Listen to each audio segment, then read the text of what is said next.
maa ngi leen di nuyu bu baax a baax di rafetlu ànd bi nga xamante ni yéen a ngi koy ànd ak suñu internet suñu site internet di timisactu.net ak RIP Info TV ni ñuy ànd ak yéen rek si programme yi nga xamante ni ñu ngi koy déroulé si biir département bu Nioro tey ñu am suñu invité di Pa Diatta Tambédou nekk leader politique bokk ci mouvance présidentielle Pa Diatta ñu ngi lay nuyu. Seydou ñu ngi leen di fay di nuyu seen téléspectateur yëpp di leen wax ne kontaan nañ ci seen émission bi ngeen dalal ñu tey di nuyu aussi suñu responsable yi nga xam ne ñu bokk ci Benno Bokk Yaakaar ak biir APR. voilà Pa Diatta Tambédou jamono ji li nga xamante ni moom moo nekk si média yi nga xam ne ñëpp a ngi koy waxtaanee mooy mandat. Troisième mandat au président de la République dana am troisième mandat wala du am troisième mandat yow ban gis-gis nga am si boobu les situations. ci seeku président wax na ko guddi ñu toll nit ñi ci liñ ne Sénégal dañoo miin di wax di bay noor. toolu noor amul njëriñ da ngay ne ba nawet bët si bi nga dem bay bu dee ñun Saloum Saloum affaire troisième mandat il faudrait que ñu xooloo ñu fu ñu bëgg a xool ñoom nekkuñ ci loolu quoi. te li ci ëpp yëpp du sa opposition bi man dama jàpp ne suñu biir parti la. parti bi moo bëri ay nit ñoo xam ne dañoo nekk biir Benno Bokk Yaakaar dañoo nekk ci keppaaru président de la République mu jox leen ay teraanga di leen jàppale tey ñoo am seen plan buy toog di manipuler di wax troisième mandat quatrième mandat ak lu kenn xamul. le parti APR bi ñu ne amul candidat amul waxuñ ci troisième mandat li ñu soxal léegi mooy li nga xam ne nii Sénégalais yi def nañ ko président jox ko muy. Confiance bi ñu jox ko que président li mu commencé ci plan Sénégal émergent bi mu fexe ba mandat 5 ans bi premier mandat 5 ans bi mat sëkk ak barke ñëpp ci seen bopp comme nu mu démarré Nioro nu ci gisee suñu bopp bu baax ci mandat président bi passé Sénégal yëpp ci seen bopp ci loolu. parce que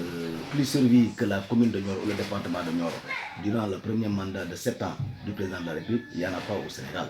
donc ñun luy suñ fulla ak suñ fayda. mooy continuer di accompagner président ci loyauté sincérité te bañ a nekk fii di manipuler la presse di nekk des opposants qui sont à l'ombre du président de la République chaque jour nga gis ko chaque jour nga nuyu ak moom lu mu oote nga ne waaw di dem naan le président alors que yaa ngi am des ambitions cachées nañu arrêté yooyu te sincère bañ a nekk ay nit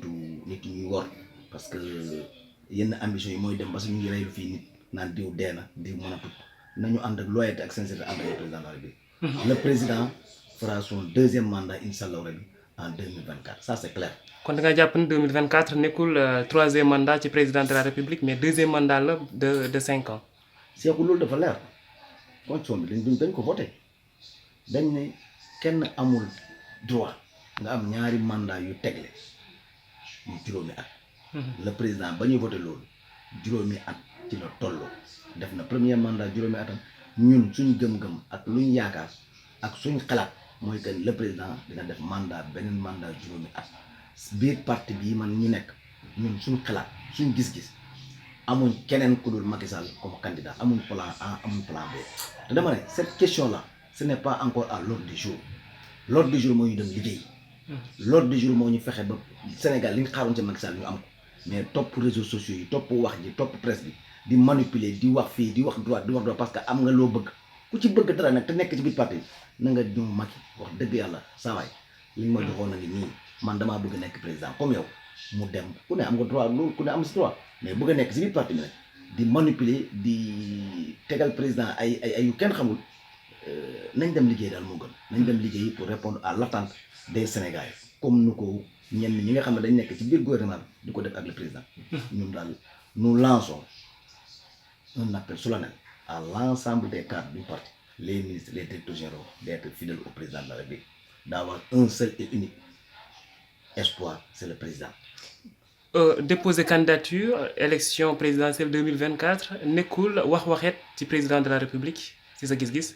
xam nga Seydou nit ñi ñooy bëgg a wax loolu nit ñi lu leen neex wala fi ngay xool nga ñëpp ci xool xam nga wax waxet ça dépend ci concept ku koy wax. ak yow mu bëgg a dégg li nga koy déggee ku bëgg a dégg wax waxee da nga ko dégg su ma yoon nekkul ci loolu c'est libre les gens peuvent le faire mais dama ne dañoo def référendum ñu ne Sénégal kenn mënatul def ñaari mandat juróomi at soo defee ñaari mandat juróomi at pare nga mais loolu may wax ju leer lu ñu wax waxee mooy le Macky Sall def ne le débat est clos donc le débat est clos comme neex nag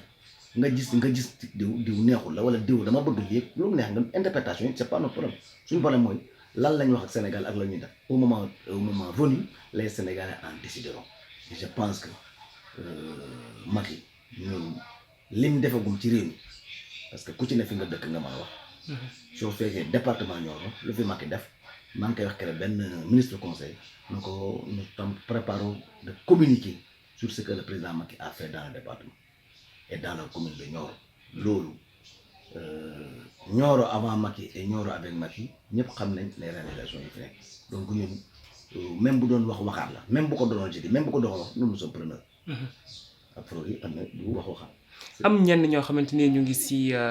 Benno Bokk Yaakaar am ay ndombol tànk ñuy wax ci question troisième mandat président di leen dàq ci seeni poste loolu nekkul gis-gis boo xamante ni yaakaar nga ne parce que dafa bañ askan wi daal di jóg te élection jotagul moo tax muy daal di dàq ñi nga xamante ni ñoom ñooy wax ci question troisième mandat yi.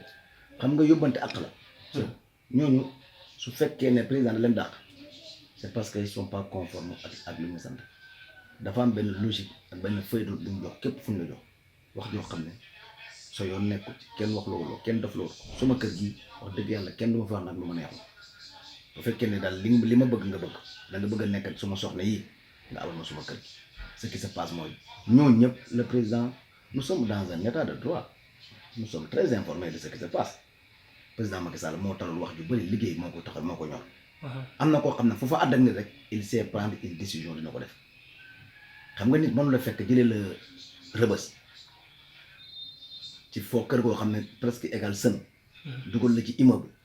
nga bugg a fàtte ca démb bu ko sonal li ngay wax lu bëri quoi nous savons ce qui est qui fait quoi réew mi aussi ñii ñuy manipuler ñëpp nañ xam ne nous sommes au courant de ce qui leen manipule te heure bu ñu leen songee ñun dañu taxaw nit ku baax na nga gëm sa bopp gëm sa kilifa am fulla ak fayda bañ a toog ñu lay manipuler di la wax loo ku bu ñuy bëgg a wax nañ am audace yu wax am audace am sañ-sañi bëgg ak fulla ak bëgg Macky Sall modèle la ci donc ku ne war na ko maa def léegi ku bëgg na nga dem bëgg mais mënooy nekk nag su doon sori ci kër gi nekk ak président ñu jox la ay teranga ngay manipuler ay nit ñuy wax ci sa làmmiñ mooy loolu ñàkk fulla foofu la commencé moi je pense que je suis avec le président je suis en phase avec ce que le président est en train de faire je suis en phase avec ñi nga xam ne dañ leen déggoo et je suis même plus qu'en phase ak man bu doon man sax ñi nga xam na leen na tey ñooy manipuler ñi ñëpp dañ leen fa doon jigee c'est ça la réalité nous dans le département de Nioro nous n'avons pas ce problème nous sommes là avec la coalition Benno Bokk Yaakaar qui a bien travaillé et qui travaille dans l'harmonie sous la houlette du doyen Ousmane Gueye et des ministres qui sont là dans le parti, Serigne Mbaye Thiam, des directeurs généraux comme le directeur général de l'APROSI, qui a beaucoup contribué à la l'élection du président à Nioro, comme dans le département, le député Djema Ndiaye Ba, le président du conseil départemental Malosso, les apolitiques qui sont très fidèles au président, qui ont beaucoup contribué aussi, à savoir Moudou Moustapha Ba, le directeur général du budget et le ministre du conseil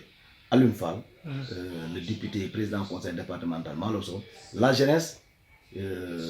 qui a beaucoup fait aussi, le mouvement des femmes, les mouvements de soutien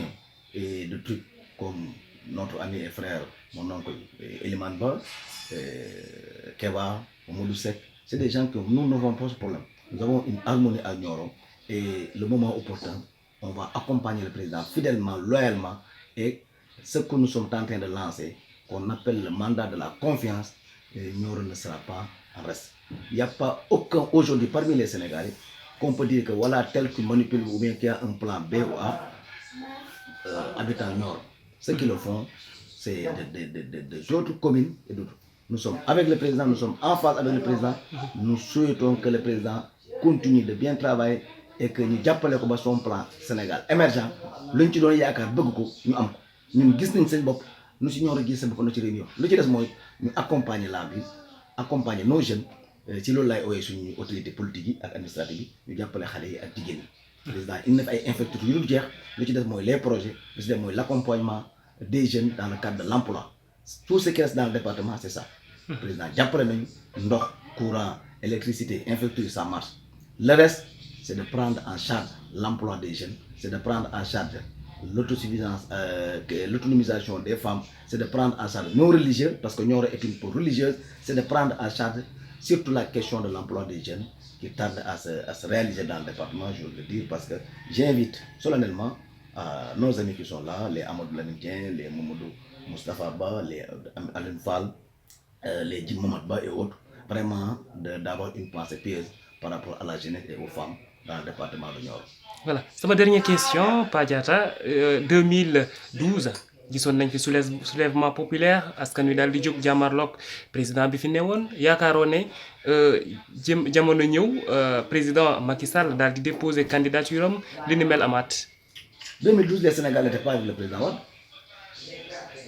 Ils n'étaient pas avec le président, ils n'étaient pas d'accord avec le président Wade. C'était au-delà de cette question de troisième mandat. On parlait du cadre bloquant. C'était par rapport à ça.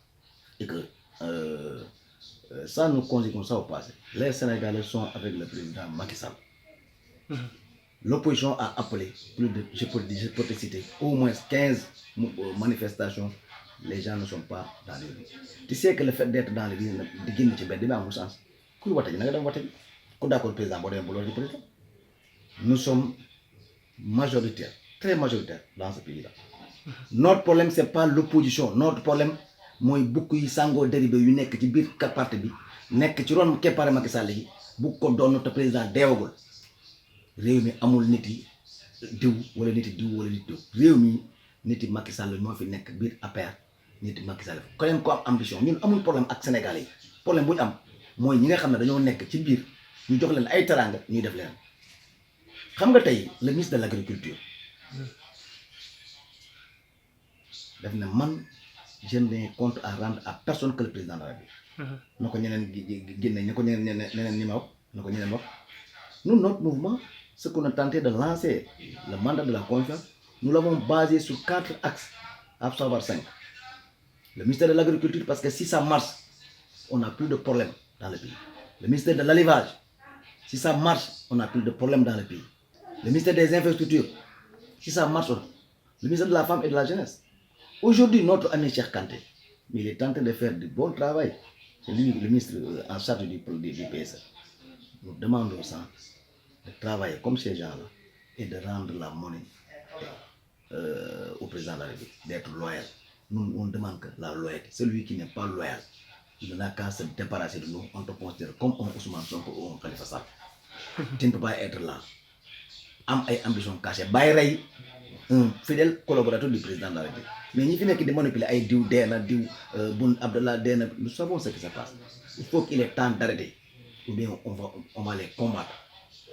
à l'intérieur du parti on va les combattre nous avons élu le président à 78% dans le département de Nioro nous avons participé à sa réaction en 2018 dimanche donc 2019 donc nekkuñ ci sax ci di ci am leneen ñii di manipuler nekk ci biir parti bi dañuy xaaratu sax président di leen dàq ñuy jóg jàmmaarloo ak ñoom régler la situation ak nu ñu ko mën a régler et puis ku ba d'accord ci mandat de la confiance na nga dem uti leneen 2024 nous avons un seul et unique candidat qui s'appelle Macky Sall le président de la République il a l'obligation la constitution lui permet de faire son deuxième mandat et c'est clair nous on dit que nul n'a le droit de faire 2 mandats successifs de 5 ans. Pourquoi ñu bëgg jël mandat 7 septembre rek ñoom nekk ci biir parti bi bu ko doon ko deewul bu ñu sonal il faut que ñu am raison garder et puis